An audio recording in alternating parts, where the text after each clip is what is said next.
नमस्कार मैत्रिणींनो, तुम्हा सर्वांचं मी आपल्या यूट्यूब चॅनलमध्ये स्वागत करते. तर आज आपण बनवणार आहोत मूग डाळीचे पकोडे आणि कढी. तर सर्वप्रथम आपण मूग डाळीचे पकोडे बनवण्यासाठी लागणारं साहित्य पाहूयात. इथे मी मूग डाळीचे पकोडे बनवण्यासाठी मुगाची डाळ घेतलेली आहे. ही मुगाची डाळ आपल्याला 2 ते 3 पाण्याने अगदी स्वच्छ धुवून घ्यायची आहे व स्वच्छ धुतल्यानंतर मुगाच्या डाळीमध्ये पाणी टाकून ही डाळ झाकून आपल्याला 1 तासासाठी भिजत घालायची आहे.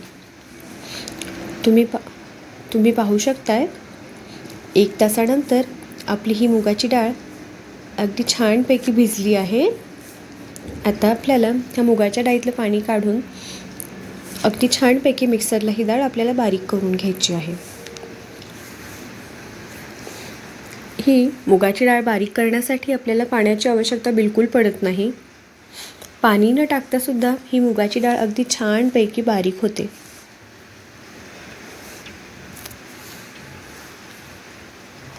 तुम्ही पाहू शकताय आपली मुगाची डाळ अगदी छानपैकी बारीक वाटून झालेली आहे.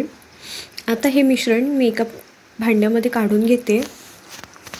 आता इथे आपल्याला मूग डाळीचे पकोडे बनवण्यासाठी लागणारं साहित्य घेऊयात आपण. इथे मी 2 मीडियम साईजचे कांदे कट करून घेतलेले आहेत. यामध्ये मी आता कांदा टाकते. तसेच इथे मी 2 हिरव्या मिरच्या बारीक कट करून घेतलेल्या आहेत. आता त्या हिरव्या मिरच्या यामध्ये मी टाकते. तसंच इथे मी काही लसणाच्या पाकळ्या ठेचून घेतलेल्या आहेत. आता इथे मी लसण टाकते आहे आणि तसंच हिरवी कोथिंबीर आता यामध्ये मी टाकते. हे सर्व टाकल्यानंतर आता आपल्याला काही मसाले यामध्ये टाकून घ्यायचे आहेत. तर सर्वप्रथम यामध्ये थोडी हळद, लाल तिखट, जिरे आणि चवीनुसार मीठ आपण यामध्ये टाकून घेणार आहोत.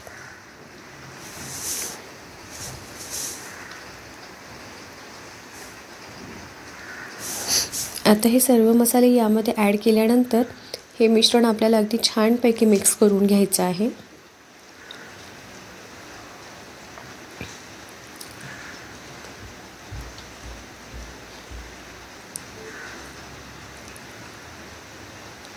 इथे आता मी सर्व मिश्रण अगदी छानपैकी मिक्स करून घेते.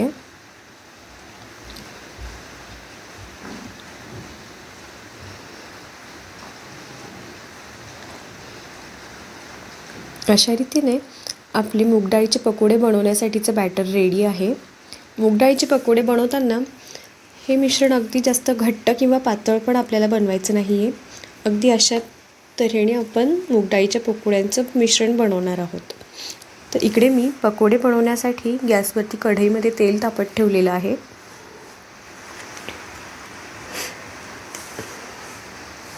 तेल गरम झाल्यावर मी यामध्ये एक छोटं पकोड्यांचं पीठ टाकून बघते. तेल आपलं गरम झालं आहे की नाही.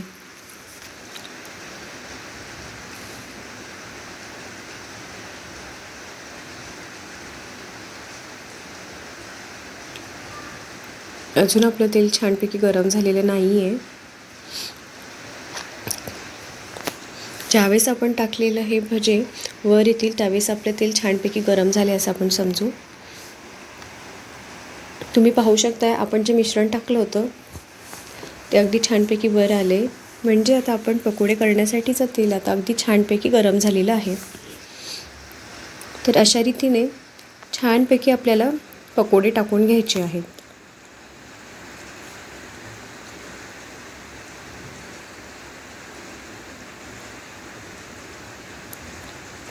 व लो टू मीडियम फ्लेमवरती हे पकोडे आपल्याला अगदी छानपैकी फ्राय करून घ्यायचे आहेत.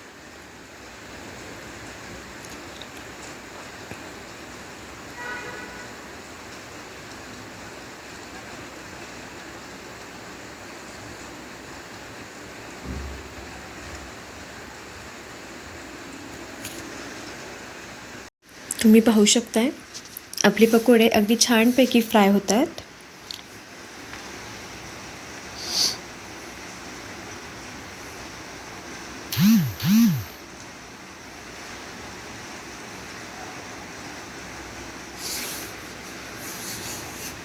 अशा रीतीने आपल्याला पकोडे फ्राय करून घ्यायचे आहेत.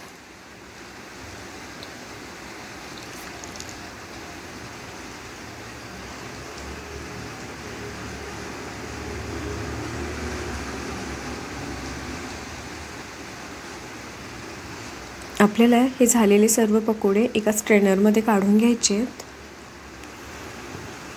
जेणेकरून राहिलेला एक्सेस ऑइल त्या स्ट्रेनरमधून निघून जाईल. आता अशा रीतीने मी बाकीचे पण पकोडे बनवून घेते. आता आपण पकोड्यांसोबत खायला मिरच्या तळून घेणार आहोत. इथे मी हिरव्या मिरच्या छानपैकी धुवून त्याला मधोमध चीर देऊन घेतलेली आहे व आता ह्या छानपैकी मी तळून घेते. ह्या मिरच्या तळल्यानंतर यामध्ये अगदी छानपैकी मीठ टाकायचं आहे.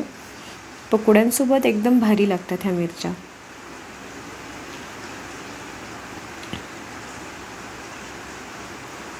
आता आपण पकोड्यांसोबत खाण्यासाठी कढी बनवूयात.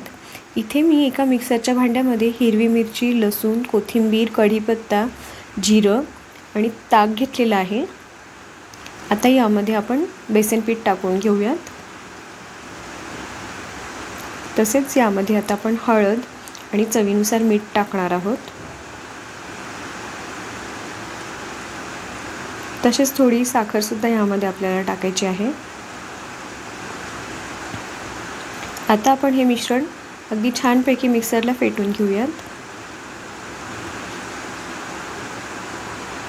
तुम्ही पाहू शकताय आपल्या इथे कढीचं मिश्रण अगदी छानपैकी रेडी झालेलं आहे.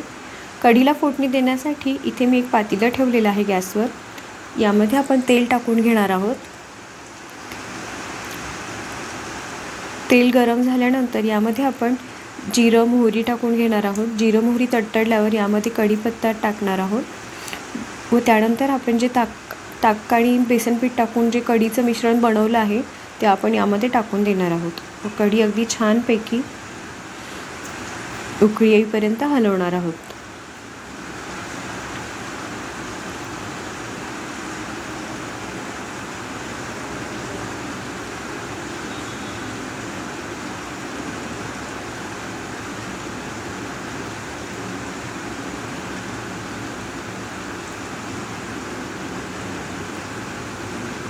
तुम्ही पाहू शकताय अशा रीतीने आपली कढी अगदी छानपैकी रेडी होती आहे.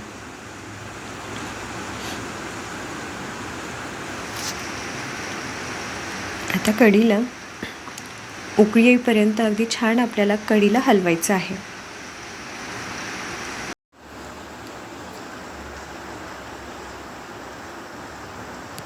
आपल्या कढीला आता छानपैकी उकळी येते.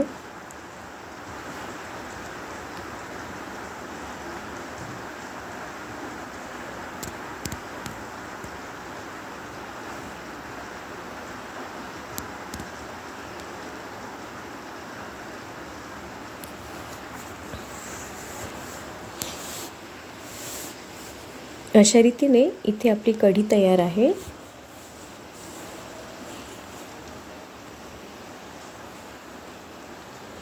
चला तर मैत्रिणींनो, मग पकोड्यांसोबत कढी तुम्ही सुद्धा ट्राय करून बघा. खूप भारी लागते खायला.